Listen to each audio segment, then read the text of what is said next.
so I can sync the sound. Last time I didn't do it. Well, not that I'll probably need to. Alright, ready. Welcome to the Rabbit Hole Podcast, episode 3.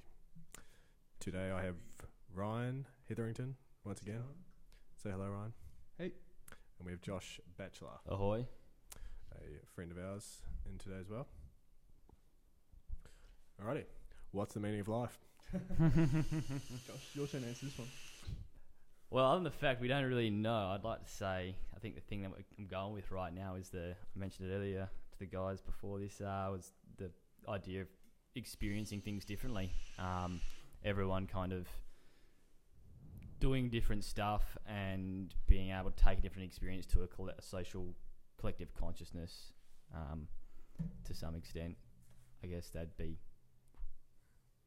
Yeah, we're getting into collective consciousness before, aren't we? Mm-hmm. What would my answer be to the meaning of life?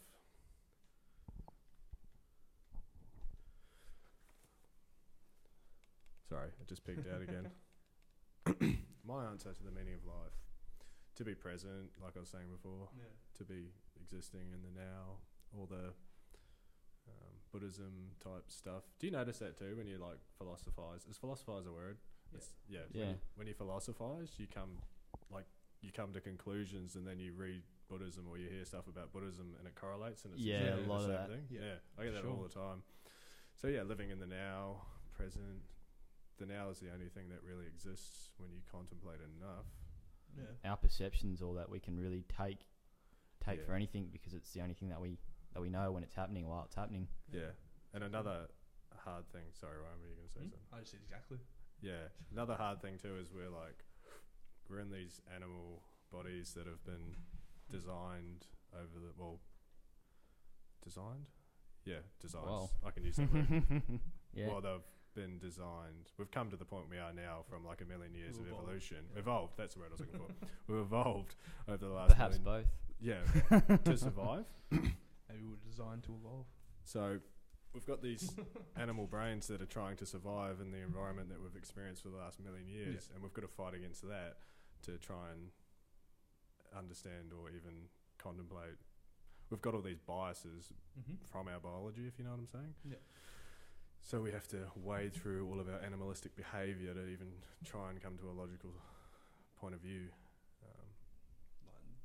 We're fighting against our animalistic nature constantly. That's it. It's fighting against the fact that we're in a material existence, but our thoughts and our consciousness isn't such a material. Like, how do you relate that material? We've got a brain, and that's what's meant to allow us to perceive consciousness, but...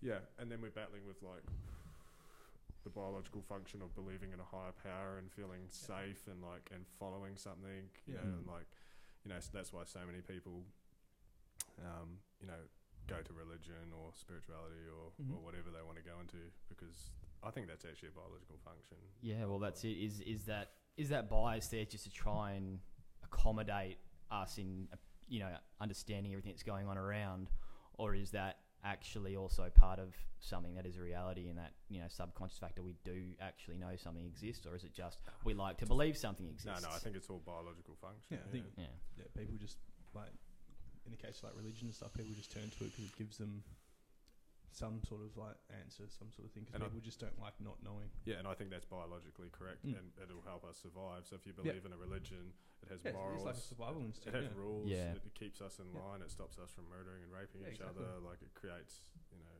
more people. Like, it helps us. Why it was originally like religion was religion used to be the old law. Out of control. And saying that it's come from like this deity, like whatever religion it is. It's just a rule book. Yeah, that's exactly what it is.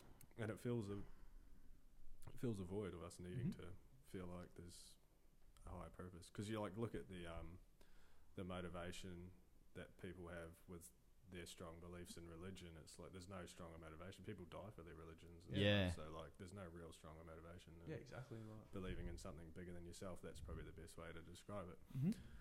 You know, I think we're biologically programmed to believe in something higher than ourselves. So you have to fight against that, understand that, and then not do it, and then conclude your own conclusions. Yeah. So we're always fighting against like the way we're made.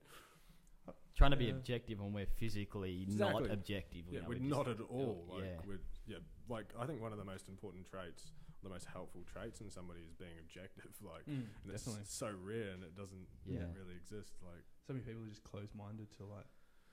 Well, they run off their feelings, the animal feelings. Like, I want to feel good. I want to feel like there's a purpose to everything. I don't want to try and understand it. I just want to be told that there is a purpose. Yeah, exactly. Like people move from religion into spirituality, and I've talked about this heaps over the last couple of years. And I think it's exactly the same thing. Like my girlfriend, I won't talk about it too much on the podcast, but me and her were talking about spirituality, and I was asking her, describe the difference to me between believing in spirituality and believing in a religion.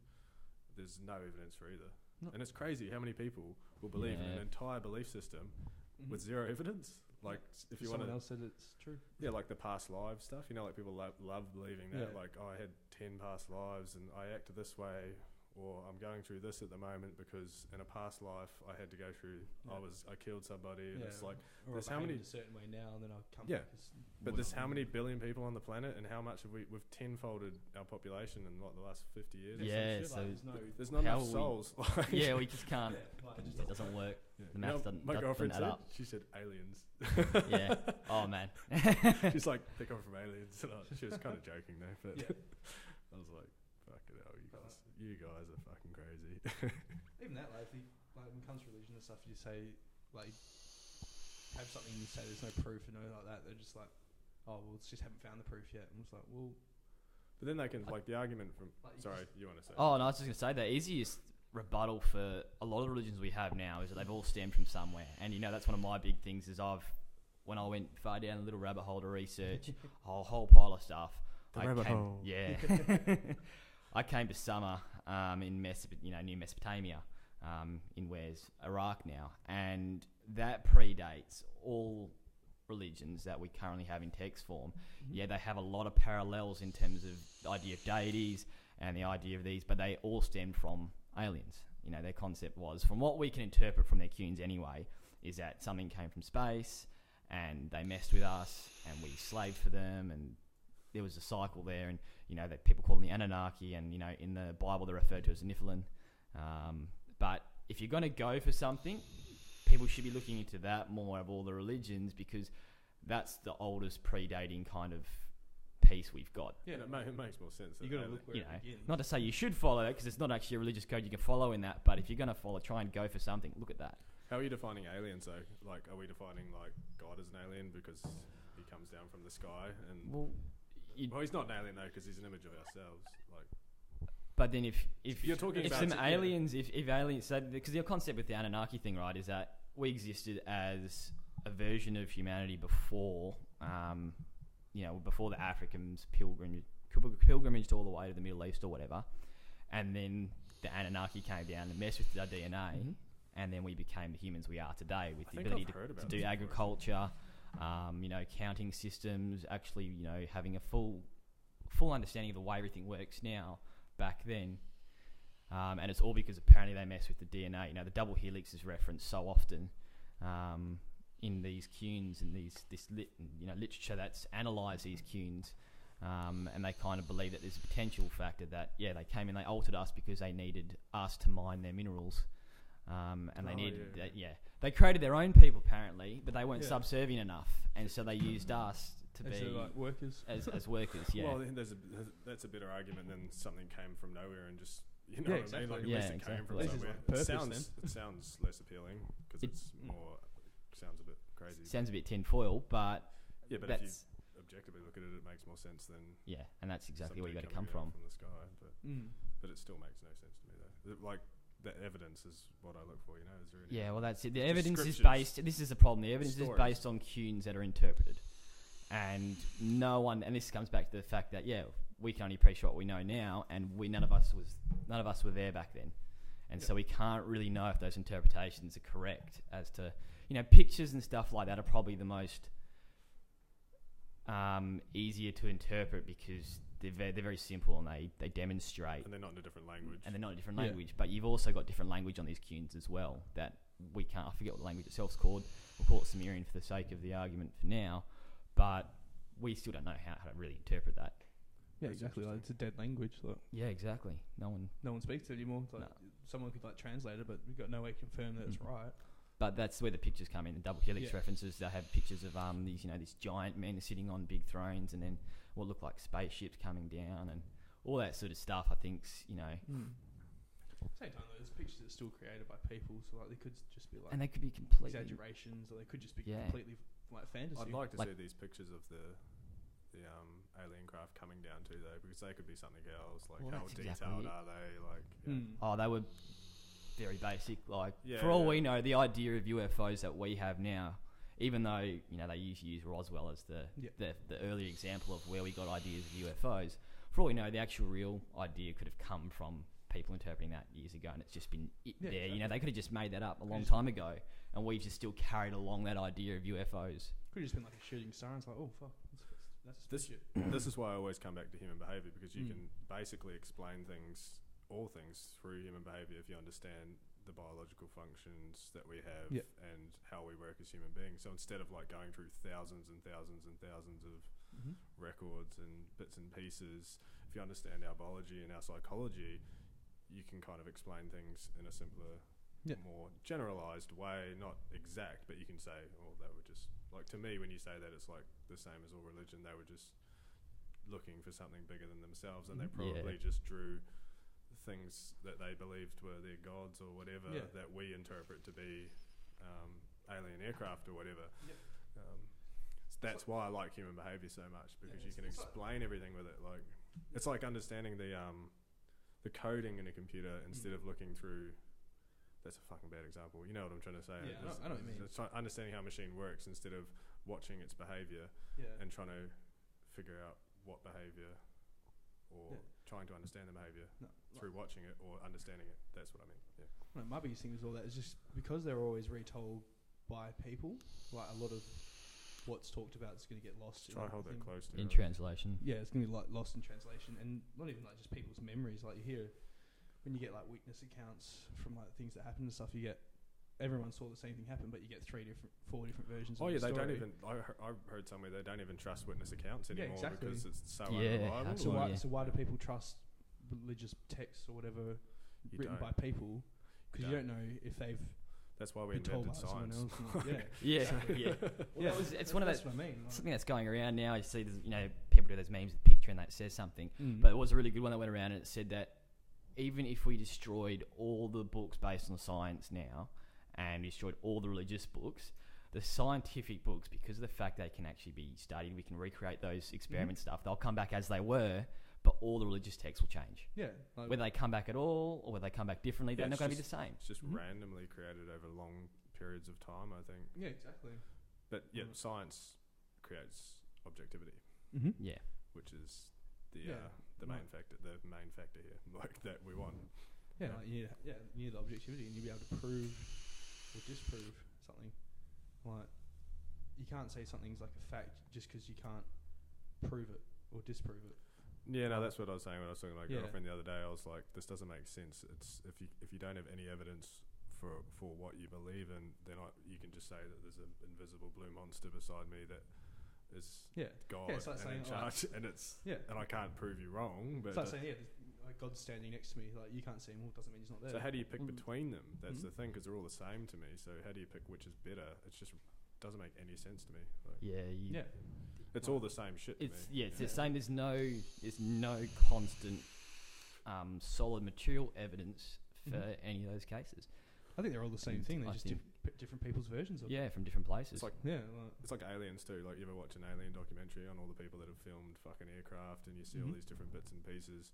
We all have like 4K HD cameras and shit on our phones now. And where the fuck are all the videos? Yeah, exactly. Of these aliens? It's always like the shittiest fucking. Quality. You never see any detail. Crappy. I think. Yeah.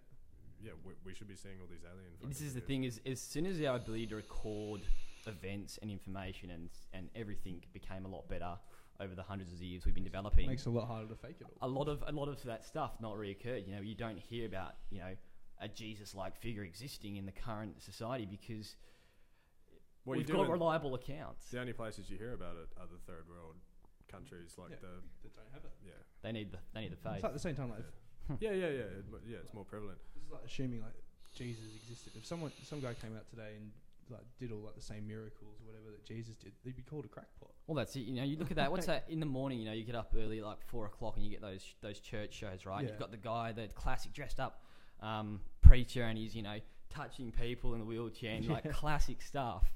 And most normal people you speak to, and even a religious person in Australia, some Catholic faith, they look at that stuff, especially in American ones, and they're like, nah, that's a little bit too far for them. Mm-hmm.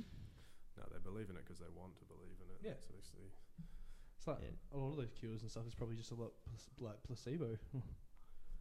Yeah, the placebo works. Though. Yeah, 100%. It's been proven that the old mental crutch argument for religion is basically what it is. Yeah. I don't think religion's all bad. It's definitely got society wouldn't be the way it is without religion. Well, I think laws and all that sort of thing. With the atheist movement nowadays, so many people don't believe in anything. Mm-hmm. I don't know if that's a good thing. Like, I think if you look at the average Christian family in America, their morals, their beliefs, their direction, like who they are as people, is generally good. Like, they believe in not doing bad things. They believe in their families. They believe in helping their neighbours. They believe in going to church. It just depends what their definition of a bad thing is. That's exactly. But like the old, I think so many atheists they're all pedophiles, they're all fucking fucked, they're all trying to make me convert. I think the vast majority of them aren't. Yeah. They're just living their lives, and I think they're healthier human beings than atheists for sure. I think a lot of the mass movement of atheism, the problem is that instead of going, hang on a second, it's not we believe 100% nothing exists, and that's the problem with atheism itself is meant to be you don't believe in any sort of deity or any sort of. That's the definition, though, isn't it? Like, whereas most people that say they're atheists, I think that will just be more agnostic, rather than exactly. atheists. If you'd asked me 5 years ago, 6, 7 years ago, I would have said, "Yeah, I'm atheist." Even though I really was an atheist, I just didn't believe in the religious structures that we've got now because I don't have any proof. Yeah, exactly. Like whereas now I'd be like, I'd say that I'm more agnostic. I think it became cool to be an atheist though. Yeah. And I think they started shaming everybody and feeling good about it. And you guys are crackpots. You guys are fucking stupid. But I think religion definitely can serve its purpose. And for sure. Like, because of the things we're missing. Because I talk a lot about the things that we're missing nowadays. Like, we're missing community because we all live in big cities and everyone's lonely and they're surrounded by thousands of people. And religion, gives you all that kind of stuff. Like, yeah, exactly. All of this shit that's wrong with the way that we live now, the Christians are doing it correctly. Yeah. It's just the people at the top and the I don't have an issue with religion at all. Like, it's just people who push it on other people, which isn't all of them, which isn't even the majority of them. No, it's a handful. I think a lot of the issue we've got again is we should be looking at a way to form some kind of medium point where you can have that community without having to base it on potentially misleading and destructive texts for some people. Some people can use those texts well and interpret them correctly, but some people can't. Is there a way to develop community? And this is where the atheism culture's kind of failed, because you should have those people there should be able to objectively look at everything and go, all right, how do we continue community but remove the false reliance on some sort? Other than just saying no, you're dumb, that's wrong, you're living in fantasy. There's just so much irony all the time, because the people demonizing everybody else are doing this same thing that they're demonizing. Exactly. They're probably worse. Because again, they're saying, "Oh, we don't believe in anything existing," but you've still got, and the biggest debate that obviously people of the religious side will have was, you have no proof that nothing exists, though. A lot of them, and that's the irony. That's what I was coming back to the same before. You can't say something exists because you can't prove it doesn't, because you can't prove it does either. Yeah, exactly. Have you heard religious people say though, when you ask them that, they say, "No, I choose to believe in it." You get really logical, even scientists and shit, and they go, "No, I understand what you're saying, but I choose." They call it faith. They're like, "I choose to have faith. It's not something I'm deciding." And I think that's probably beneficial to people. That was a shower thought I had the other day. I was in the shower thinking, it's not necessarily the religion itself, it's the idea of the faith that seems to be a motivator. The faith that there is something, and that's the one they've chosen to have faith in. But I think it's the faith that more than people realise is actually just their driving factor. Yeah, but they choose to believe in it even though they know it's illogical. Yeah. That's the main point right there. It just gives a lot of people something to do. It gives them a community that they're involved in, gives them a social... That's what I was getting at before. Social group. It gives them everything that we're fucking missing. And I'm starting to circle round because I've been watching the way we live, and I disagree heavily with the way that we live right now. living in the big cities and how selfish everybody is, and the lack of community. Like, because what did I hear the other day? The number one contributing factor to depression and suicide is not being around people, like being lonely, not having anybody around you, and that's what happens in cities. Yeah, definitely. Yeah, that's why I like pubs. Yeah, that's why I like small towns. You go to a small town and you're like, everyone knows it. Yeah. Everyone fucking waves to each other, and like after being in a city, because when I started working away up north, it was like a shock. I was just like, holy fuck! I've been living in this cesspool for like the last 5 years. Like, there's actually people that are like genuinely like takes you back to your like tribal roots. Yeah. That's the thing. The whole point of understanding all this is so we can design our lives in the correct manner to tick all of our biological, tribal, all of these different little boxes and become happy. And like, you know, and you make all these conclusions. You conclude that like money's probably the first one that people figure out. Like, it doesn't make you happy. It doesn't change anything. Like, it doesn't matter if you're unhappy when you don't have money. You're unhappy when you have money. Yeah, exactly. You figure all these little things out, and then you design your life accordingly. Yeah, and then you become happy. I think that's it. You had a time in the world years before we were around that society existed on the basis that people had to work together to do equal parts, even though they were completely different parts. As a role in society, everything was equal. They had to lift their weight one way or another, and everybody managed to take care of each other in that way, and that was just part of being human then. And we've lost that now because money is that biggest factor. It's, you know, that's what changes the balance of people contributing to a society, because you're getting the money instead of actually just a society that functions and has what everybody needs to have. Everyone needs a role to play, sort of thing. Exactly. And when you don't have that role, then you get sad, depressed. People rip on the most derelict of people for not being able to, you know, do something and say, oh yeah, they don't do this, don't do that. But I'm sure if you spoke to them and found out what passion they had or what interest they had, most of the time. My mind's going like a million different ways from every different thing. Yeah. What you're saying, keep going. But, you know, you'd probably be able to pull something from them that you could get them to do if they're not too far gone. We're all basically the same. Like, if we were born in Nazi Germany in fucking 1935, I'm just pulling numbers out of my ass now. But if we were born in Nazi Germany, we would have done exactly what those people did in that time. We're all basically the same. It's our environment that makes us who we are. Basically, it's not nature versus nurture. It's both, for sure. Like, what was I talking about the other day? I've got so many things to talk about. The other day I was talking to you about it, Ryan. I was watching Joe Rogan. Somebody was on this podcast, and they were talking about IQ. He was like obsessed with IQ, and he did all these studies, and he figured out that your IQ comes from your genetics. Oh, right. Yeah, it was like 90% of your IQ comes from your genetics. Yeah. So you're just born with your IQ. It's luck. And he did all these studies on it, and it turns White out... privilege confirmed. It turns out your IQ is just biological. I was like, that's fucked. Like, I'm so lucky I wasn't born with like a really low IQ. Yeah, exactly. But we can segue into so many different things. What were you guys were just talking about? Like, well, I was just going to say about your example for Nazi Germany was actually a really good one, because the biggest example for that is everyone says how good a leader Hitler was, and then you look at what happened to Germany after World War II, and Germany went to absolute crap. Oh, he turned Germany completely around. This is why I think people should look into history too, because it gives you an appreciation for the time that you live in, and it stops you from being a self-entitled millennial. Like, because we've got it fucking easy. We are the most. We got it so easy. We were born in the best time ever that's ever existed. I can go to the supermarket and buy any food that I like. Like, I can do anything. Everything got laid out for us before we were. Yeah, and it was pretty fucking horrible before this. And it still is pretty horrible all around the world. Yeah, there's still places where we won the lottery, really, but they talk about this a lot in Joe Rogan at the moment, actually. Yeah, no, we got it easy, like compared to 100 years ago.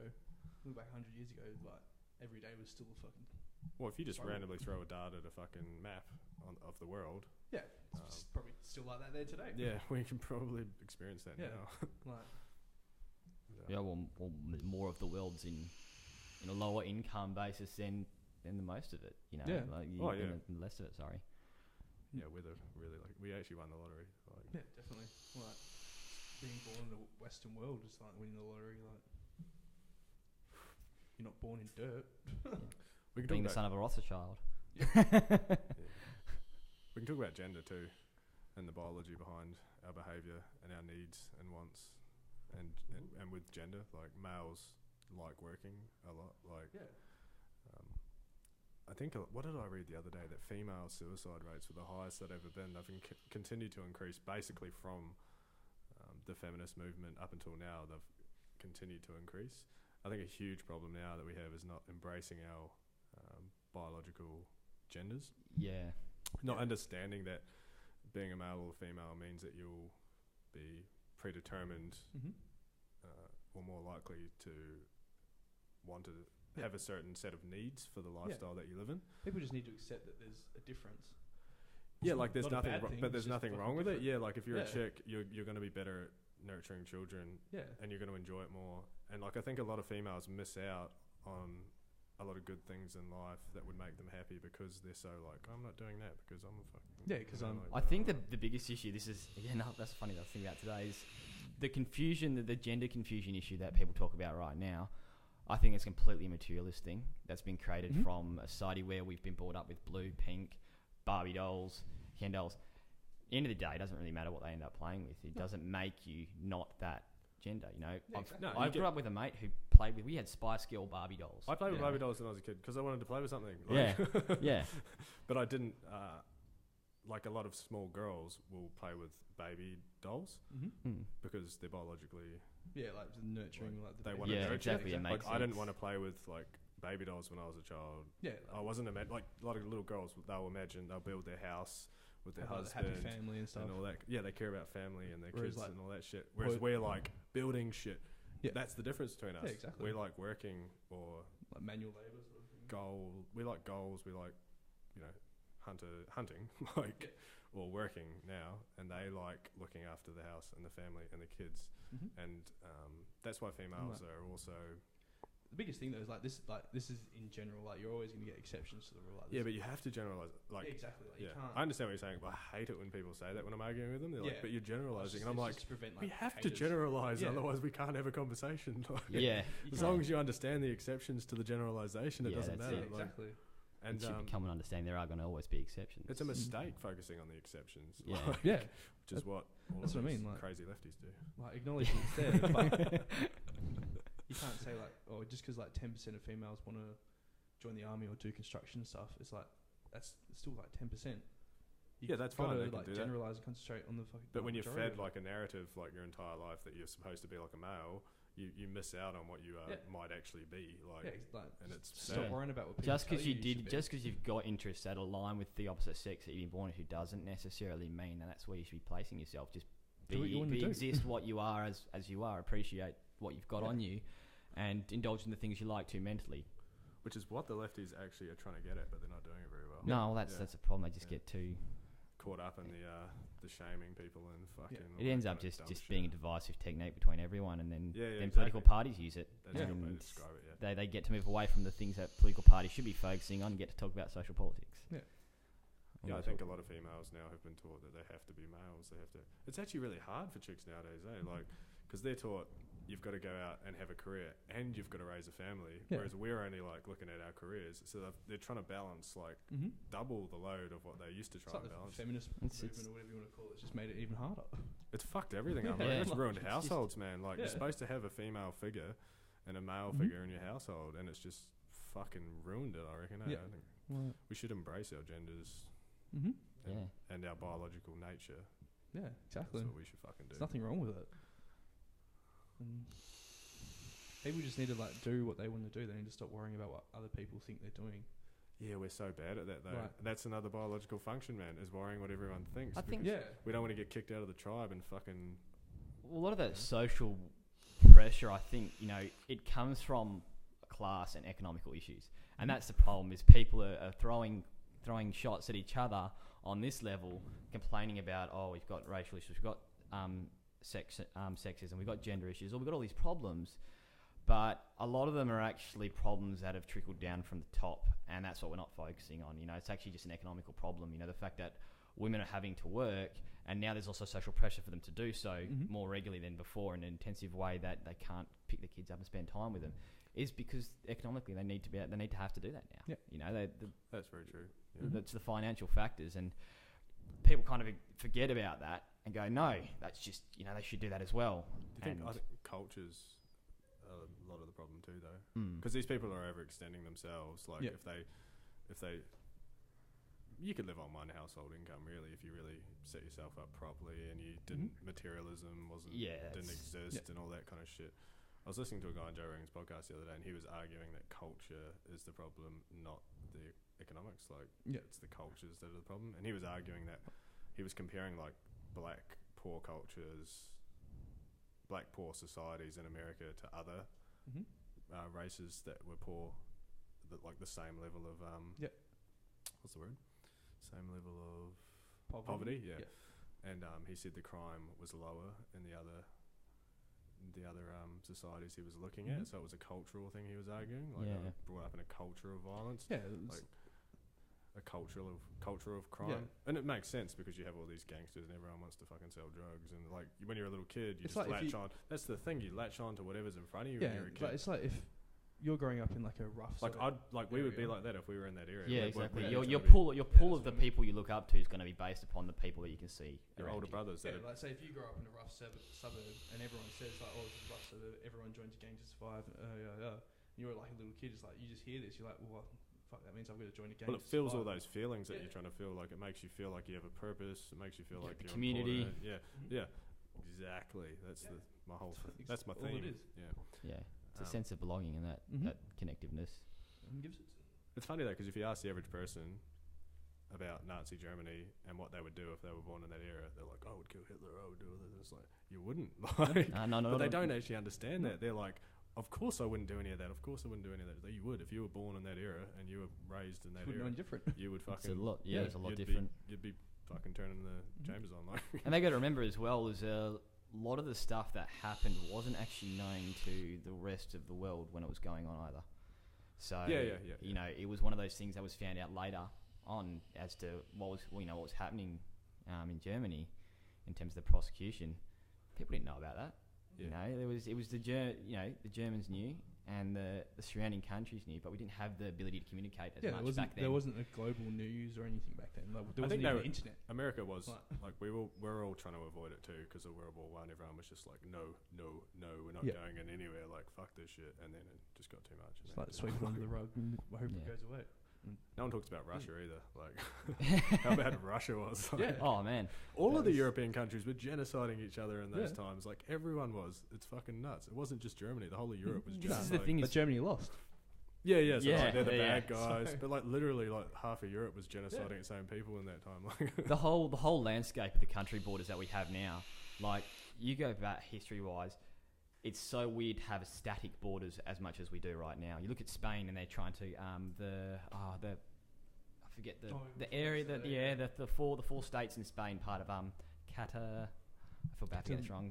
Catalina, I believe it is. Something like that, yeah. And they're currently trying to become separate from Spain. You know, and that was a lot more common back in the last 100, 200, 300 years ago. The borders weren't set. WA was trying to separate for the rest of Australia. Yeah. Oh really? I don't remember. Yeah, that was back in 35. Yeah, it wasn't even that long ago. Fuck that. Yeah, like the WA was trying to separate from. There was a referendum that actually passed through. One vote got a yes, one got a no, and then the Commonwealth decided it was still unconstitutional. Yeah. The Constitution was set up to stop the states from being able to separate. But do you know that WA is the second biggest state in the world? Yeah. Yeah, we were looking at this the other week. After like the state in Russia. So basically we're the biggest state in the world. We're bigger than South Africa, we're bigger than Texas. I think we're not bigger than Canada, are we? We can't be bigger than Canada. Bigger than Alaska, I think. Yeah. Dumb shit. Yeah, Alaska's a state. We're bigger than Alaska. We're fucking huge. Mm-hmm. Like, it's massive. But then population wise, tiny. It's a fucking enormous state, eh? Yeah, underutilised. It's like what Australia? The whole of Australia is the size of the United States, yet we've got the same population as California. Yeah. yeah. That's the interesting thing about America too. Like the states are quite small, really, when you ever look at them. When you look, you look at them on a map. And they have counties as well. Like everything. It's like when you're saying before how we go from like a big city to like a country town. Like in America, like a country town's like Perth. Oh yeah, it's fucking huge. How many people in America? Like 80 million, something like that. Yeah. Well, that was actually. I wanted to look it up before we started because I forgot. There's a little diagram of the mass shootings, right? Yeah. And they had a line of people was the diagram for Australia, and then they had like a page full of little silhouette people for America. But then I looked at it and I was scrolling, I was like, this isn't actually a lot when you consider the population difference. And that's why I want to know how much population difference was to actually go, is it actually as bad as we think it is, and how many people are getting killed in America via guns compared to the population that we both have? Ratio-wise, yeah, per capita. So you can look at that when you look at like crime rates and stuff as well. Like increased population, you're obviously going to have increased crime rate. It's 323 million people in America. Yeah, and what's Australia's population? I did not think it was that much. Yeah, and what's Australia's population? Like 23. Yeah, we're like 23 or something. Like that is 300 more million people in a country the exact, like not exact, but it's like the same size. You're getting like up into a billions, like 1,000 million, like possible. Yeah. Russia's they would probably hit 1 billion in our lifetime. Russia's got 144 million. The UK has 65 million. Yeah, and then where does China sit? China's like 1 billion or something, isn't it? I think maybe. Yeah, I can't even contemplate that. Oh, I've made it China of America. It's like everyone that comes up with. What? China of America. And then everyone says like that doesn't. Hi NSA. So 1.3 billion. Yeah, and everyone says those populations don't include like for the US, like illegal immigrants and stuff. I wonder what that in as well. I wonder what New Zealanders. I'm from New Zealand. New Zealand. It was like 4.6 million. Yeah. Low. Yeah. So if you look up like the number of shootings in America compared to what you want to check out? I don't know. What should I type to find this? I guess the amount of people that die from non-self-inflicted guns versus in America versus Australia. So just look up like the murder rate in America and Australia compared with via firearm. I'll put gun crime. That'll probably. Yeah.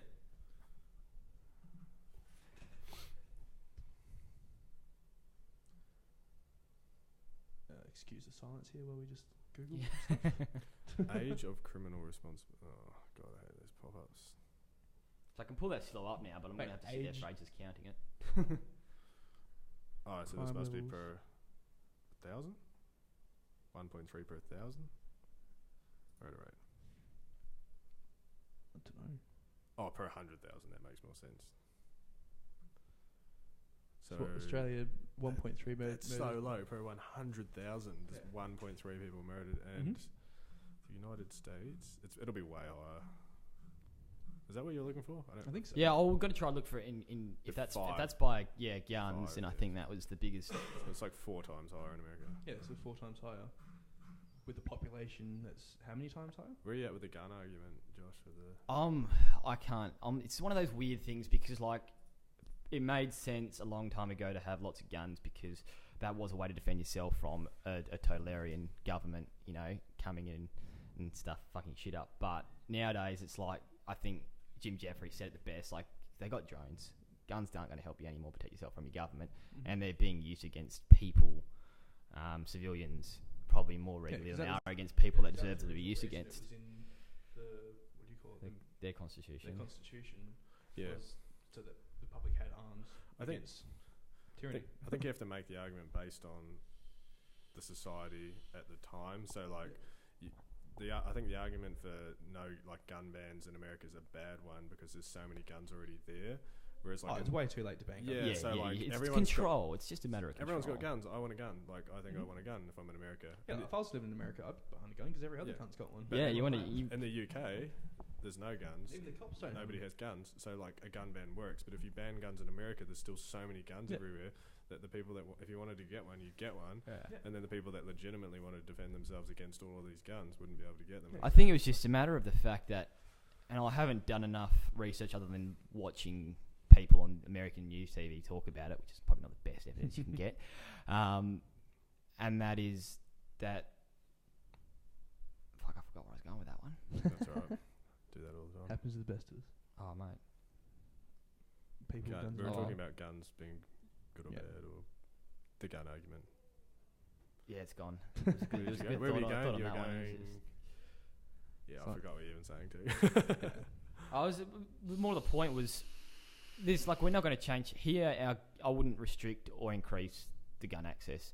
Oh, that was the issue over there. Is it's not the fact. It's the fact that they can get guns very easily, and in different states it's different as well. Yeah. And I think that's the issue, is they don't have enough restriction, enough evaluation onto who can get a gun. It's too far gone. Like, yeah. It wouldn't work. Yeah, it's too late. Like here, I think the way people have guns is perfect. I can't see that people that actually need to have them. Mm-hmm. But the argument is like there's a lot of illegal guns in Australia though. I don't know if yeah, like it's still just people don't kill each other as much. Yeah, and usually when they do, they seem to manage to keep everybody else out the way. Mm-hmm. Because the general public doesn't have a gun. It's just a next level for the fucking... Yeah. You look at the Melbourne gangland war. There was... In that war, and that one specific, I don't actually think there was any civilian casualties that I can recall. I think there was that delivery truck guy. Yeah. I don't know if he was actually a civilian though. But it wasn't. Yeah, like it was like the fact is they shot each other and nobody else. They knew the lifestyle they're involved in, and they made sure to keep it in that. They had a code about it. That lifestyle is so separate in Australia from everybody else, but in America the culture mixes in with each other. Definitely. It mixes too much.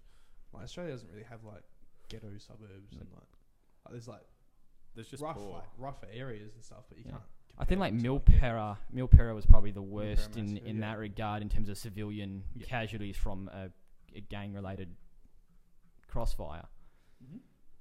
Yeah, mate, can you see this? Yeah. So this is America versus, and we're Australia's at the bottom, and New Zealand. I think that can be explained through culture though, it's our culture that stops us from killing each other, not. Yeah, well, you looked at the murder rate as well. Guns, murder, regardless. At that point, I think it's a good example to say culture is. That's probably a standard murder rate though for like a normal culture. There's going to be like outliers who have mental illnesses or psychopaths or fucking all those weird people. Population of the world. 1,500 mass shootings. Yeah, maybe we just like to fight each other instead of shoot each other instead. That's exactly. Yeah, that's part of the culture. Yeah. So you got a problem. Like no one pulls out a fucking gun. There's no gun culture here at all. Like that's considered being weak. If you've got a problem with someone and they want to fight it out, then people fight it out. It's not as simple as that. There'd be some interesting statistics like one hit king hit deaths in Australia and shit like that. Yeah, exactly. That's probably higher. There's a lot of that shit nowadays. There's definitely a culture around street fighting in Australia. It's really bad. Like the cops don't even do anything when you street fight in Australia. They just tell you to go away. Most people stop loitering. Move on. Have you seen that? Me and Ryan have seen it all the time. Have you noticed that cops don't do anything with street fights?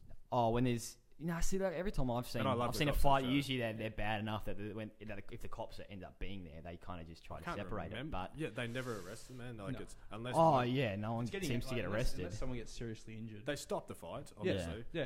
But they just go away.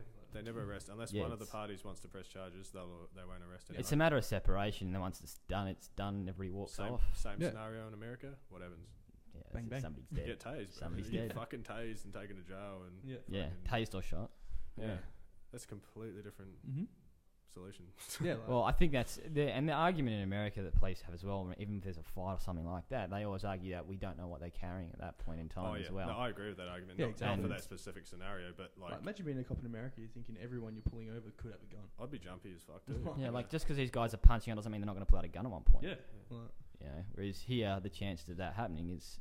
That's why the cops don't care if you just get out of your car when you're here, or they don't do any of that weird shit. If you open the door in America when they pull you over, they got guns out behind their door ready to fucking go. Another thing about America is there's so many different. It's so diverse that creates a lot of that shit too. You get all these different cultures in one area. Yeah, the population. You don't understand that culture, and this culture doesn't understand that culture, and then you get some bad cultures coming in, and we have one culture here, that the cops deal with all the time, so they can predict basically how the person's gonna act. It's very easy to stereotype certain demographics in Australia, and they can kind of go, there's a handful of stereotypes. And they usually hold true. Stereotypes normally hold true all the time. That's why they're stereotypes. It's a biological function, so we don't have to fucking figure shit out for 3 hours when we meet somebody. Kind of look them in the eye and go, it's definitely correct. It's biologically correct. So that's the ultimate truth, really. Yeah, don't have to work in finance. We survived. It works. Yeah, very much. We can Here to talk stereotype about the it. fuck out of everyone. I'm sure we get stereotypes. It's like these dumb lefties are starting to like die off because they're not using our correct biological functions. Yeah. They're trying to like make it fair instead. Everyone's equal. What's better, fairness or Everyone's truth? the same. Oh, truth. Yeah, you can't. exactly. You can't. You know, if the reality is there's not equality, and the reality is there's not equality, look, we can try and do everything we can within our realm to try and stop that. Who wants ultimate equality? But like, That's no fucking one dumb. really. It doesn't work because we're not designed to be the same. Yeah. We're designed to be different. That's the That's thing. socialism. Like, You know, like the beginning of the podcast, you said, you know, what's that kind of meaning? And it was my answer was diversity of experiencing different stuff. If we have ultimate equality, completely 100%, everybody's exactly the same, then what's fun anymore? You know? no, there's no point being alive if you're like that. That's why like America got it right when they formed their country, because that's what they formed it on. You know, like the freedom to be who you want to be. Like, you know, wasn't about equality. It was about rights. That's the mistake the left makes all the fucking time. Like, you know, because they're like different. They confuse the two. I think actually, but like equality and your right to something. They think a lot of issues are rights, but they're not. They're just opinions. Yeah.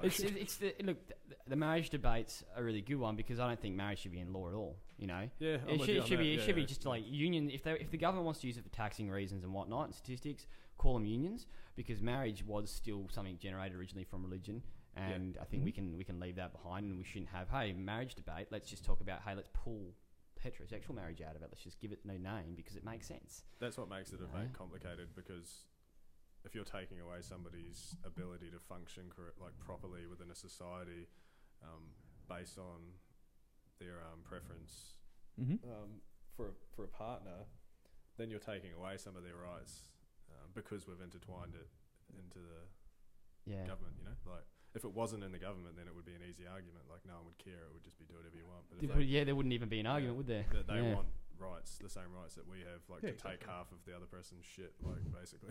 That kind of stuff. Like, why does anybody want that? Because that's all it's good for. We want to lock them in, like you guys get to fucking lock them in. It's like you guys get a good insurance plan when you got that piece of paper. I want it too. Like it's a strange tradition in a sense, isn't it? Like, you know, we give each other a ring, and you know, rings are nice. But doesn't work though. Like monogamy works. Like it creates healthy children. Yeah, exactly. Children are all fucked up if their parents aren't together. Like, but like my biggest argument, I think the Christians got that shit right. I've been thinking about this a bit lately, and I'm going back to it a bit. And a lot of their shit's right. Like, it's not just Christians that have it like that, though. Monogamy, but like they realized that all these things worked, and then they created these religions or systems to make it happen, and we're missing that now. Yeah, you know what I mean? Yeah, I think. So we have fucked up societies with the truth, or do we have I think deluded societies where everyone functions happily and properly? Yeah, I think you can have both. It's like the biggest thing with marriage equality for me is like, what difference is it going to make to people whether gay people can get married or not? I understand the Christian argument. Because to them it's their belief system, it's their religion, the problem is it's intertwined with our laws. So but marriage isn't just a Christian thing, though. That's true. But it's just to them it's like eroding their. Yeah, but a gay couple aren't going to have a Christian marriage, are they? You got to remember when it changes culture. Like you can look at the extreme version of. I'm not saying I'm for this argument. But this is the argument. Look at the extreme version of transgender people. Like that's kind of easy to be like, that's crazy. I don't want my child. Deciding it wants to be its opposite gender at 8 years old. It's obviously not correct for it to be able to decide that, but they're pushing for all that shit. That's eroding our culture, and the children are exposed to that culture. They decide they want to be that. You know, like that's an extreme version of the argument that the Christians have for marriage. And that's just the sense of fear that they've got from that, because they're scared that that's where it'll go. And you know, at times we can see. But they want to protect their ideology and their system, and should they have the right to keep their fucking ideology the way it is? But yeah, you're correct in saying they should just take it out of law. No, but they can't if it's connected to law, and everybody else has to be involved and use it somehow as well. The problem is our laws were built via Christian people on Christian beliefs. At the end of the day, that's what we were, all Catholic. It was the English came over, and they were religious then, and they came up with their religious beliefs, and that's where the foundation of our constitution. Things to everybody and yeah, exactly. And now we've got a constitution where that's it's that far. America was built on Christian values. And that's us as well. But technically, we can look at the good things that come from it as well, because everyone focuses on the negative with it's still like. But you understand what I'm saying with the. I know what you mean, but if you don't want, if you want to protect your kids from that sort of thing, and that you still have when they're kids, you still have control of what they watch on TV. Okay, I've got a good example. So, immigration, just using all the most controversial arguments. Immigration, the far left view of this is just let everybody in. We should be able to get along with each other, right? All that kind of shit. Compare that to letting gay people get married, right? What happens when you let all the people in? I can use your argument on that and say it's fine. Just stay at your own house. Just hang around with the right people. No, because that physically increases the population of the country and it increases like the amount of people. Take away the population increasing argument and just keep it like we're not crowded. All that kind of shit. Yeah. If you don't like it, stay away from it. Yeah. Still going to erode your culture though. It's still going to seep in to your suburbs, into your areas. But what I mean is like, there's already gay culture. There's already like gay people that are already together. What is the fact that they've got wearing a ring? The Christians don't want it near their culture. And that's what I'm saying. It's not encroaching on their culture. They already exist. I think the biggest the difference is no. I'll counter. If they legalise it, they can get divorced now. You know what I'm saying? Like the immigrants it's already. The immigrants already. Introduce people there. Yeah, but you're introducing them. Gay society, gay culture, all that, whatever you want to call it, is already there. Allowing them to get married, you're not going to notice a difference. There'll be more jobs created. There'll be more industry in the. I'm trying to understand their argument as I'm presenting it to you at the same time. But I think the thing is, their argument is it just goes against their beliefs. Well, no, if they don't believe it, they don't want someone else to do it. But look at America, right? There was an article about a state in America which have said they're going to force. It was in Western state. They were going to force the churches to allow gay people to marry in them. See, I don't agree now with that's, that. and I I think that's we're on the same page. Yeah, I think that's where the fear stems, and that's the issue. And this is the problem with this whole postal vote bullshit. There's no terms and conditions. It's a yes or no, and they're not even put. That's not a bill. That's just, do you think they should marry? It's non-binding anyway. Like, come on, let's be honest. The government's going to get it, and they're going to throw it out the bin. Yeah. Like, that's probably the reality. People's votes. And it's just it's an absolute mess. Okay, then I agree with you completely. Yeah, I'm not saying they should force churches to marry people. I'm trying to conclude my own opinion right now anyway. Yeah, but forcing churches to have to marry gay people. Yeah, that's completely different. Yeah, because you're encroaching. Why would you want to go to church? Because there's 1,000 nicer places. That's to go. one of the one of the rights that the founding fathers created. Whatever, like right to express your own religion and not be encroached and all that kind of shit. Yeah, exactly. 100% agree with that. But if you're a gay couple, why would you want to get married in a church that's against your relationship? So it's a government argument, really. Yeah, And you can't even hold and say, look, the thing is, in the Bible, there are passages, because I did the whole thing where I decided I'm going to go through the Bible and have a look. There are passages I've been that meaning say... to do that for about 10 years. Yeah. There are some crazy evil passages in that thing. Like, it's just messed up. But there are things that say, against homosexuality. At the same time, it does contradict itself and says, you should be taking care of people, blah, blah, blah. So you can understand... If we go back in time, though, that was a biological function and it was correct. Yeah, exactly. Yeah. So that's what that goes right back to the first point I was making. That's our constant battle is like our logical, objective, scientific views and how we act and all that kind of shit, fighting against the biological nature and function that we have. That's like every issue can boil down to that. Like, but see, the irony is though, animals do it too, and I think could be where people debate because they're not. Because genetically they're not correct or whatever. I don't know how to describe it in the most politically correct way without getting fucking mauled for it. Yeah. Then you go into I think it's probably an evolutionary factor in population control. Makes a lot of sense. They don't hate being. You sound worse than me now. Cool. That's what I was going to say. It's I'm not saying this is what it is, but it could be a form of evolution for population control. Yeah. Because everyone knows the population. We all think it's genetic, though. You think I think it's genetic. I think you're born gay or you're born straight. Oh, yeah. Unless you have some mental issues and you're a sexual deviant and you just want to fuck dudes, that's just... Yeah, that's another. Mental problems. Then you're a transgender mental issue person. But, it's biologically incorrect. Those they wouldn't. Yeah. Those like there's no males wouldn't have children. And you go all the way back to the Romans. The Romans were doing it. They, you know. Oh yeah, that's a different story. Yeah. They were just all fucking each other. Yeah, that's true. The Romans were a little bit deviant, weren't they? But like you were saying now, like it could just be an evolution for like population control. What was the start of this? I'm fucking starting. Gay rights. Gay rights. Yeah. So yeah, we're on the same. We agree. Yeah. I think you should have the right to do it. It's the government. Yeah, it's just all fucking weird because the government's like intertwined. The social politics should stay out of it all, and religion. That's it. Just the government has too much function in society in that regard. I think the government should be there to make sure the country runs economically and people aren't killing each other, not dealing Police, with themselves. Fire departments, hospiitals, like roads. That's all they should fucking do. Exactly. They shouldn't do anything else. Like. Oh, and like border patrol, all that kind of shit. Yeah, exactly. They should just stay the fuck out. The immigration debate's probably a more, beneficial debate than, unfortunately, the social politics we talk about now, because the immigration debate is important because it's like, wait, hang on a second. Let's not talk about bringing people in or not bringing people in. Let's talk about where the problem's coming from. Mm-hmm. And that's a real issue, like opposed to social politics that shouldn't be discussed by government. Yeah. Pretty much. It's not their place. Into the... Gay marriage should just be legalised and people just need to... Yeah, I do think it's a problem. The world's not going to end. I do think we should all have the right to do whatever we want. In America, the lefties are all... This is pretty much... It's there now. Like, you can't refuse service based on anything, like gender, like age. I think you should be... Like, I don't agree with it, but I think you should... If you don't like fucking white people, you should be able to, like, say, I don't want white people in my shop. I think that's just a basic freedom.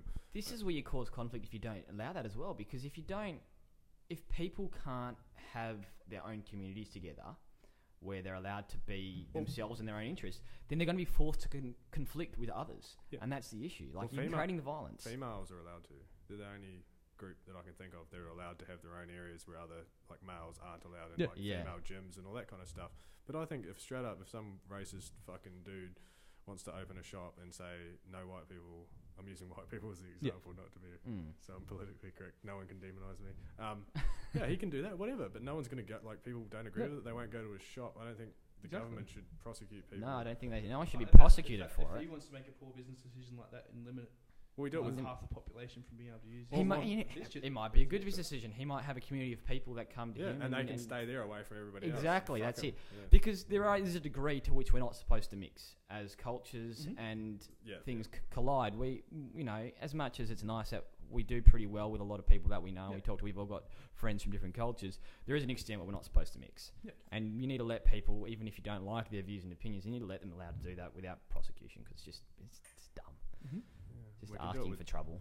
Females can do it, and we can do it with age. Like, those are the only two examples I can think of.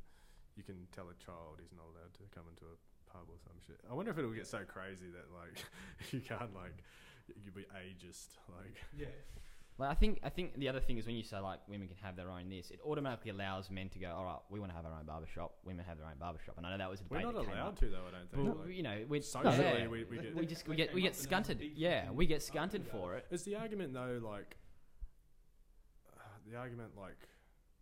the more oppressed the group, the more they're allowed to do stuff like that. So is that what the left have been saying? Like, they've been saying some shit like that, Like, you can't be racist if you're a white person. It's only if you're oppressing somebody.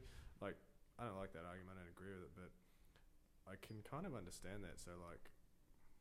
Yeah, they feel like it's their time to shine. Like, sexual assault is not the same between a male and a female. Like, because people are starting to try and make everything exactly equal, and they compare a lot of the time females acting in a certain manner towards males, and they go, oh, if that was a male doing that to a female, that would be sexual assault. Should be the same for females. It shouldn't. It's different. We're big. We're strong. We can fucking rape them. Yeah. They can't do that to us. So I don't agree with that. Like, I don't agree with it being both ways exactly the same. Yeah, no, it's definitely, at the end of the day, we can't, and you said 1,000 times, you can't take away what you are biologically. We can't ignore that in those debates. And that's that's what should be taken into account. Biological factor. And that's, again, your age and there's only two factors. There's environmental and biological, and those are the only two factors we can take into account. And they're both as valuable as each other, really. Like, there's no argument for either. It's both. Apart from your IQ, that's all biological, apparently. I couldn't believe that when I heard that. I was like, fuck, that sucks so much. Like, the old, like, work hard and you'll get somewhere fucking It still applies because like IQ just. I know you can still work hard. It'll just be way harder. It's a certain area of understanding, I guess, as well. Like, you know, there's people with a lower IQ that are still going to be good at doing certain tasks that you're going to find more mundane because of your higher IQ. Yeah, there's more water in there, Ryan. Can you? It's not the big bottle. There's another bottle in there. It's on the ground there. Thanks. Yeah, well then we can start dissecting IQ and what it actually means as well. But like this guy I was watching on the Joe Rogan podcast, whoever he was, he had all the statistics on IQ, and he was arguing it correlates heavily with like your income, your quality of life, like just everything. Like it does actually correlate heavily your IQ, which makes sense. Your height does too, actually. Yeah. Oh really? Yeah. The taller you are, the more likely you are to be successful. Yeah. I mean, there's probably way more exceptions to that rule than any other rule. Yeah. But yeah, generally, the taller you are, and the better looking you are, and the taller you are, the more likely you are to be successful. Which makes sense because people want those. Like biologically, we want those people to be in charge and to make kids and shit. Like most of us in the southern hemisphere do alright on this side of the world. I said most of us on this side of the world in the southern hemisphere do alright. Oh yeah, we're white. We just fucking won the lottery. Yeah. Yeah. I don't know if I'd call it privilege, but it's definitely luck. Like just extremely lucky to be born into a culture where we have so much freedom. I think the whole white privilege argument's been way overinflated now because you got a bunch of it's just a general privilege. It's a class privilege argument. Like it's a cultural. It's just privilege. Yeah, exactly. Like, it's not a fucking colour privilege.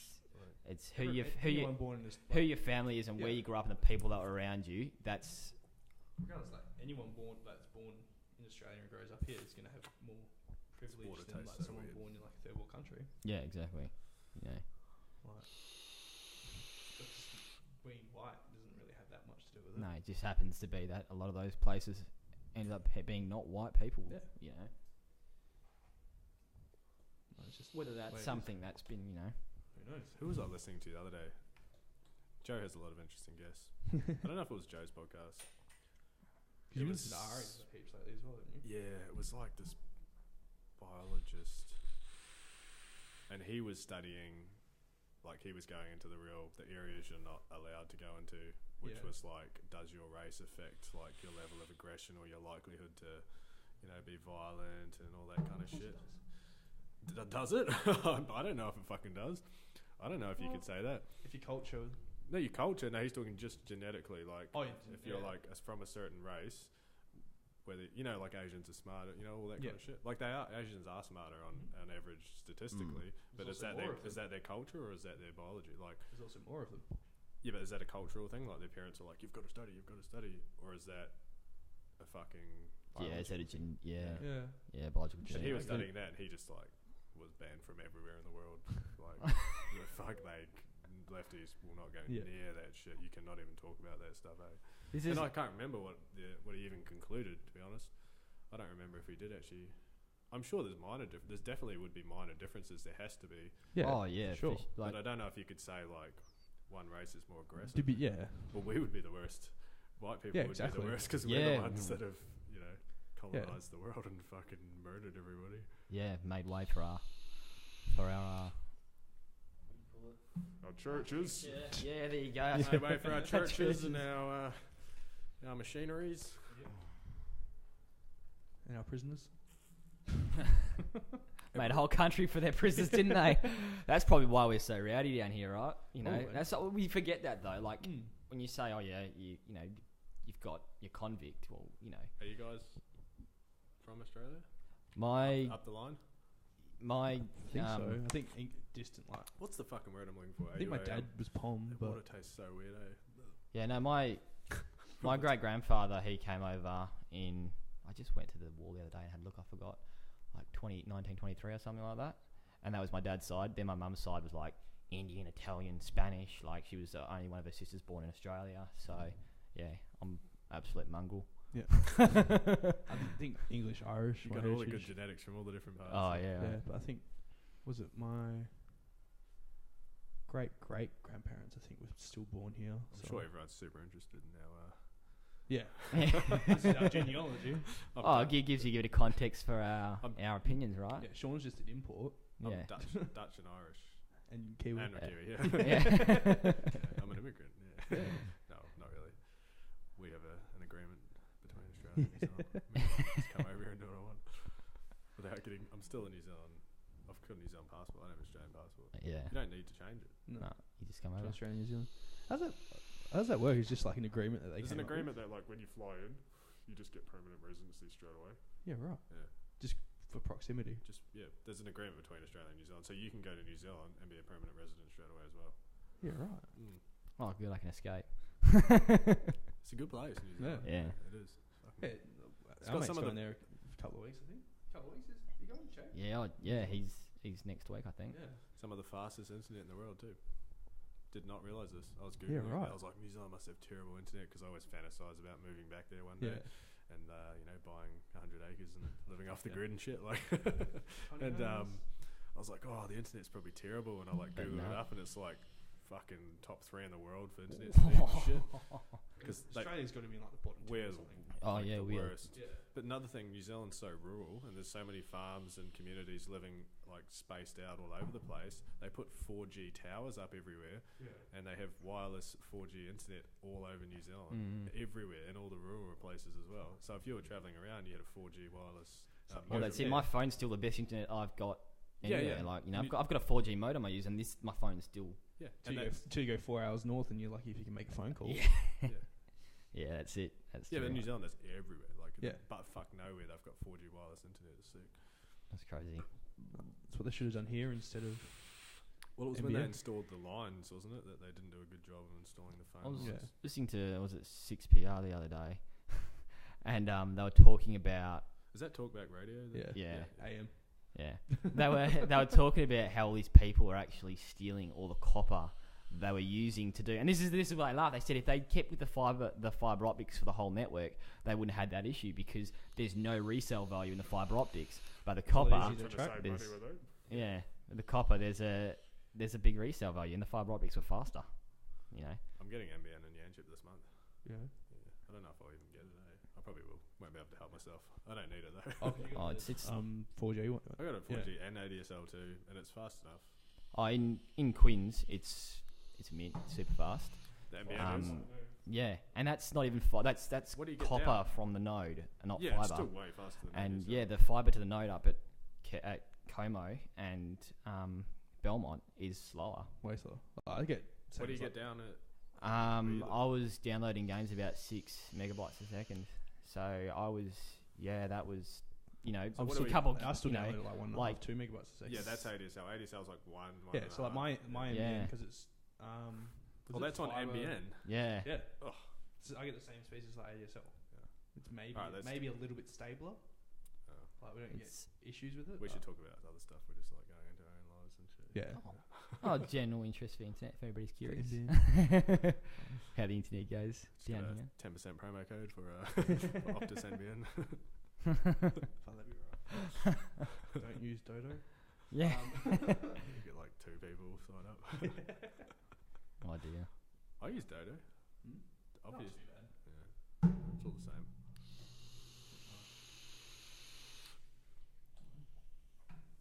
So we've talked about a lot of shit. Yeah, we did cover a fair bit. How long have we been going for?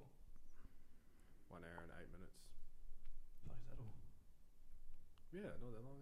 I hope it's like recording properly. Oh, it doesn't feel that long to me. Maybe that's my perception. There's another one for you. Who is saying? I was watching a great video the other day, and they're talking about how time is literally relevant to your perception off of it, and that people run on a different time. There was a guy who's up on. There's no objectivity, or there is with clocks and stuff, but your perception of it's your perception of time. So people actually do. Sorry, go. Yeah, people completely do perceive time in a different way, and it does run differently. I used to think about this when I was a child. The same sort of theory you're going into. I used to think when I was a kid, and didn't realise, but I was philosophizing a little bit when I was a kid. I used to think like, I don't know if everyone did this, maybe everyone did, but I used to think, what if you saw green as I saw red? Like, I used to think about that shit when I was a kid. I was like, I see green for the colour it is, but there's no way of me telling whether somebody else You sees have it no idea, as a eh? different Yeah. colour completely. Even But like you can't, no matter how far you try to break it down, you can't unless you and you can see out of there's their a lot eyes. of things like that too. yeah, like even like red. Consciousness, I can't tell if you guys are conscious. You guys could No. just be biologically functioning right now like an ant, like and you know having all the same mannerisms. Could be artificial I intelligence. only know that I'm conscious. I don't know Yeah. if anyone else. We is could like literally be there conscious. just to satisfy your existence. Yeah, you know? I could just be an anomaly, like, and you guys could just assume you're conscious, like artificial intelligence, basically. Yeah, that's that whole idea of like the potential, that concept of the whole universe just being one big consciousness, and we're all just nodes that are inside of it. You know, With all the hippie stuff, that stuff actually makes a little bit of sense to me. Yeah, definitely. The collective Yeah. consciousness. Yeah. What was I going to say? What were you saying? Yeah, but like back to the time thing with it, like times like individual perception. Like you even look at that at different ages. Like everyone experiences as you get older, time like the years seem to go. Well, they say quicker. that's because you have more memories, so like your perception of the memory is. Yeah, but like well, times. it's time's relevant to movement as well. It's displacement, really. So that's if you're standing in an empty room with nothing to gauge and you're not moving and you're not doing anything, then there is Drags no on for time. Yeah, times are weird and interesting, right? And I think the example they use is when if you travel out to space so far and come back, the years that they're out there I is have heard different that, to the years that you're here, and Why is so that? they may not Do you age. know why? I can't remember Let's the way it Google worked. It was to do the rate in which you Was have it to slower go or out. faster? Slower. It was slower out. So yeah, everything here goes, like it's 20 years later, but it might be 5 years. well, our time's based. Then you're on getting into physics and shit. Yeah, but time's based on our revolution of the sun. So the further you get away from that, the longer the revolution takes to get around. But that's the just sun. a unit of measurement, though. That's not what time's actually based on. Yeah, but if that's how you perceive time here, if you go out into space, would that still be how you're perceiving it? Well, you'd still be using that, but the time would change because you're at a different position into which you exactly. can gauge the sun. Exactly. But that would just mean our unit of measurement changes, not the actual. Yeah, but if we change the unit of measurement, we change our perception of it. Do we? I assume we would. If I tell you an hour's a minute. does Well, it change no, the you perception? don't change your you've changed the unit to accommodate your perception. Yeah. So the relative perception to people on Earth still be If different. I tell you an hour's a minute, does it change your perception? No. No. No. Wait, I'm googling whether this time thing. Yeah, it's Okay. Space-time isn't flat, it's curved. So depending on our position and speed, time can appear to move faster or slower to us relative to others in a different part of space-time. And for astronauts on the International Space Station, that means that they get to age just a tiny bit slower than the people on Earth. I can't even fucking understand that, eh? Like it's a physical effect in that regard, if that's the case. Yeah. And to account for that being a physical effect that's I understand what you're hectic. saying. So it's not really, doesn't mean much. This is, I think, the thing that I watched that they were talking about this was the idea that it's possible to time travel into the future because of that movement. When you move away and then you come back and it's changed. You've been off camera most of the time, Ryan, I think. Have I? Yeah. Hey guys. This is what Ryan looks like. Keep forgetting that. They could see your nose before. That was alright. Well, with that thing we were talking about before, though, like I can't tell if you guys are conscious. You can get nihilistic with that shit, but I just concluded like it doesn't matter. It doesn't fucking matter. Like everything still seems like it's still the same to me. Like, it's like the question of consciousness in animals. Like, does it matter if you're like? It's just I still think that you still act like you're conscious. Does it matter if you actually are? Well, yeah. The evidence that you have so far suggests that the reaction and the consequences for doing something are relative to if we were conscious. Yep. If you punch us in the head right because now, there's a we'd blow up. relatability like between humans that gives us that. Oh, it was interesting. I read the other day as well that when you're born, you're actually not born with consciousness. Like as such, like there was an experiment they did where It's gonna piss off a lot of people. no, we're going into the abortion argument. Yeah, that's exactly what. That wasn't where I was going with it. No, I was just going to say they did these experiments on like newborn babies. I can't remember the ages of it. I think it was like up until 2. Like you place them in the mirror, they don't see it as themselves. Oh no, are you saying that they don't have the ability to like recognize like that they're themselves. conscious, but they still are? Like an animal's conscious, so but like they're conscious, but they don't recognize their own consciousness. Self-awareness is what you're saying. That's the one I'm looking for. Yeah. So like when you're born, you're not self-aware, Yeah, straight up, I believe that. Yeah. Yeah, well, they've done I experiments. wonder when I don't know when you become self-aware. Well, that's it. Like, what's your last, your oldest memory? You know, think you'd remember it. You'd be like, "Holy fuck!" Like, what? Just like faint from all the fucking. You see it when like kids look in the mirror for the first time. They start recognizing themselves. They're like it'd be a slow, like incremental process. Yeah. Like, You just otherwise, you'd probably fucking go psychotic. Like, you fucking mind if it just happened. You would. Yeah. Imagine when you were 10, you suddenly that's what became happens. Self-aware. That's what happens when you take drugs. It takes you away from it and then brings you back, and you're like, yeah, exactly. Yeah. But it does the opposite. It takes away complete self-awareness. Mm-hmm. Yeah. You know, you sit there, drop acid, and you're looking at it like, what? You know, like. Yeah, that old story everyone tells of like, I know what it's like to not exist and all that kind of shit. You know, like terrifies people. Yeah, definitely. I do every time I go to sleep, right? That's always a good one. You know, it's like, where's your consciousness when you're asleep?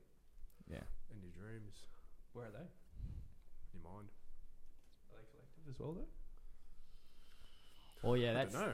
That's the day that I wake one day where I wake up and I say to someone, I had this dream last night, and you were in there like, yeah, I had the same dream. Yeah. That'd be crazy. No, I mean, my girlfriend do that sometimes. Yeah. That's probably my best argument for collective consciousness. Yeah. We're so intertwined and we like know each other so well, and we're around each other like for years and years and years. Like, we legit have the same dream sometimes. Like, and I don't understand that. Even like we've had it, like me and you've had it before. We start thinking about the same thing. Yeah, I thought you were going to say you have the same dream. It's fucking good. We have like the same train of thought. Like one of us will say something like, I was just thinking the same thing. Yeah, is that because you know the person really well, you're similar to them? Or well, like, even then, like that's just that could. That was even earlier on as well. Yeah, like it's one of those things. Like completely like random thoughts. Like we'd be talking about. I wouldn't even talking. Like we just like you say something at the same time. Yeah, it's like very similar though. That can explain it. You know, if you're really similar to something. Yeah. Could do. Yeah, that similarity. I think one of the things for me is the concept of the astral projection idea would be just, you know, like I got slack on trying to practice it. But when I was a kid, I used to have this dream where I'd be like flying, and you know I didn't see myself as such, but I'd be like flying. I'd come out of my room, we used to have a barrier for the dog. I used to go over this barrier, and there used to be like, you know, the heater there. My parents were standing there. They'd kind of be like looking at me, but not looking at me, like looking below me. I found out I was sleepwalking. So it's like out of body experience. And that was, you know, that's kind of, I kind of realised, I was like, hang on a second, if I'm sleepwalking and that's happening, am I, you know, doing a really sloppy astral projection where I haven't detached from myself completely and I'm kind of like puppeting my body along?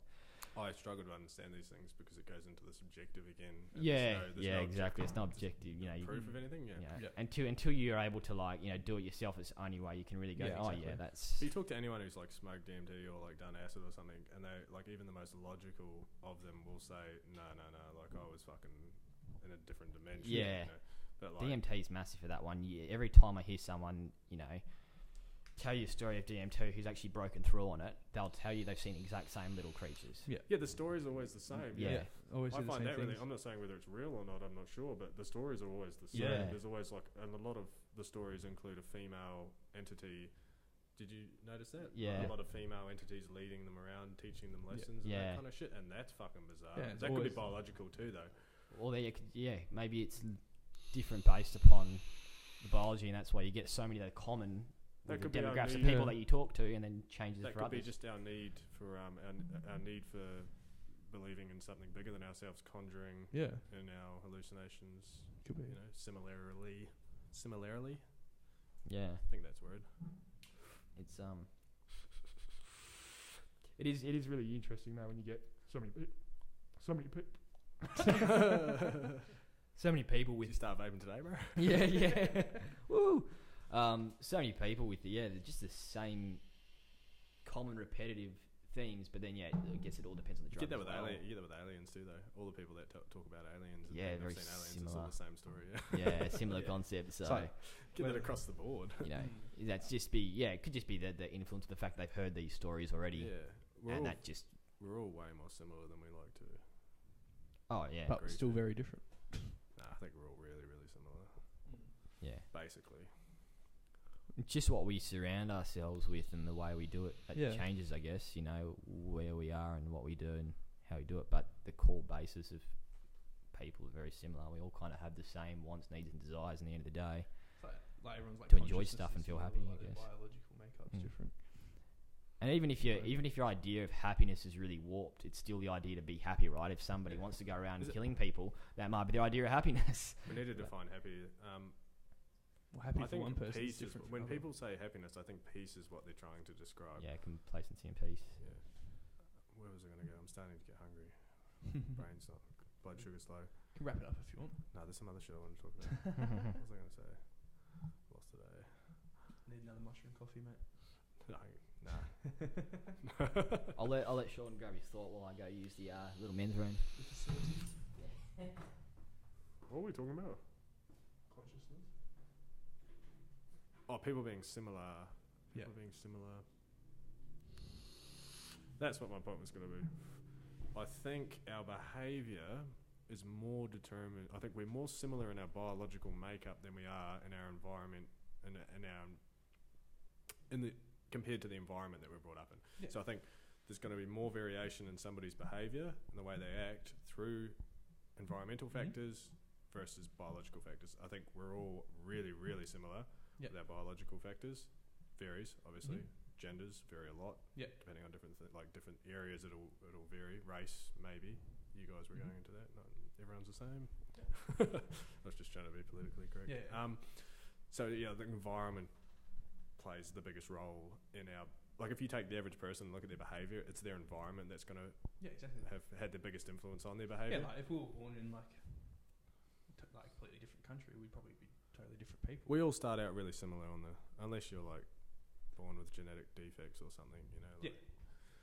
Like Which is just an interesting point. Like, that I think the number one determining factor in the way that we behave is our environment. If you get like 20 like newborn babies, put them all together, they're all going to act pretty similar. I'll tell you about that study of the guy back like hundreds of years ago that put two children in a room and he wanted to see if they'd create their own language. So he put two newborn babies in a room on their own, and he just sent someone in there to feed them and to make sure that they were for how long? They died. Yeah, so he found inadvertently he found out that children need human affection to stay alive. Yeah. Yeah, right. You ever heard that one? You ever heard, Josh, about the guy from fucking like hundreds of years ago that took two babies and put them in a room to see if they'd create their own language? So he got two newborns, put them in a room. I need to look this up because this is just secondhand information. But he put two babies, put them in a room, and he sent somebody in there every day to like take care of their basic needs, like bathing them and feeding them or whatever. But the people didn't talk to them because he wanted to see if they'd create their own language, and they died. You know why they died? Inadvertently, he figured out that babies need human touch to stay alive. What was the word I used? Affection. They need affection. Sorry, yeah. So he figured out that babies need affection to stay alive. Yeah. That's crazy. That's why too. When a baby, what's it called, a stillborn, when a baby's born dead, they put it on the mother's chest. Yeah. And it can sometimes revive them. Comes back up.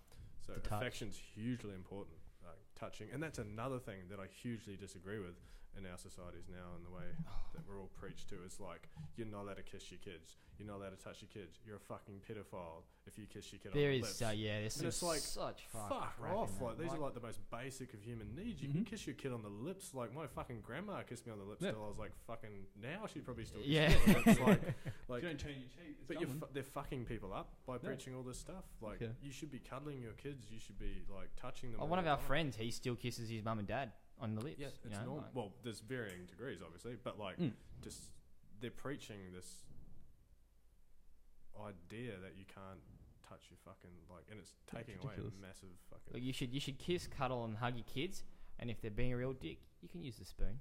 Just use it the right way. I think you should. You probably don't need to though if you talk to your kids enough and you. No, look, I was a little shit when I was a kid. I was an ADHD kid and just was always out of the place. Mum couldn't even punish me because I'd go to my room and I'd sit there still play with my thumbs. I was classic. I sit there twiddling my thumbs. And if I was being smart-mouthed and I was being rude and just getting really aggressive, she'd threaten me with the spoon. I knew, I'm sorry, I'll be good now. And that worked for me. Yeah, unique case. Yeah, like, because you had ADD or whatever as a child, so that was probably necessary, but probably not necessary for most children. I don't think she really had to deal with my sister too much. She wouldn't. I don't think. Because she didn't have ADD. Yeah, no, she didn't. But I also, that's probably the main one of the biggest differences. Like, you know, she used to, you know, my sister used to run up, so she used to slap my sister when she came back, I guess, you know. But that wasn't even like, you know, it's one of those things, you know, when people punish the dog and they say, you know, you shouldn't slap them on the face because then they become fearful of the hand. I think the difference is we kind of managed to just still associate differently with that. Mm-hmm. Like, I'm not scared of spoons now, but that's what makes us different. We just got smarter about the way that we did it. Yeah. Like, I don't hit my dog. I do hit him if he is ever aggressive to a human. Yeah. But apart from that, I've never hit him, and he's well disciplined. Yeah. Like, he listens to everything I say. But that's because I've taught him in a different way, positive reinforcement. I think that's the aggressive factor is it. That's where I would get into shit. It was because if I was being aggressive, and that's where you kind of got to go. Yeah. There's nothing else you can do. You get forced to like draw the line and make the boundary, exactly. like when you don't want to. You got to. Yeah. Yeah. We'll wrap this up over at like an hour and 25. Sounds good. Before we start talking too much shit. Oh well. Alrighty. Went down the rabbit hole again. Yeah, the rabbit hole. Did some riffing. Fucking good podcast. Yeah. Struggling to remember. Same as all the other ones. There's so Can't remember much what we different talked about. fucking shit. Oh, I can't yeah. even remember where we were going. You have to go through. Make sure you don't talk about the same shit the next one. General theme was fucking Everything. yeah. Consciousness. Gay riots. Right. See you guys. Catch you later. Cheers. Thanks for listening.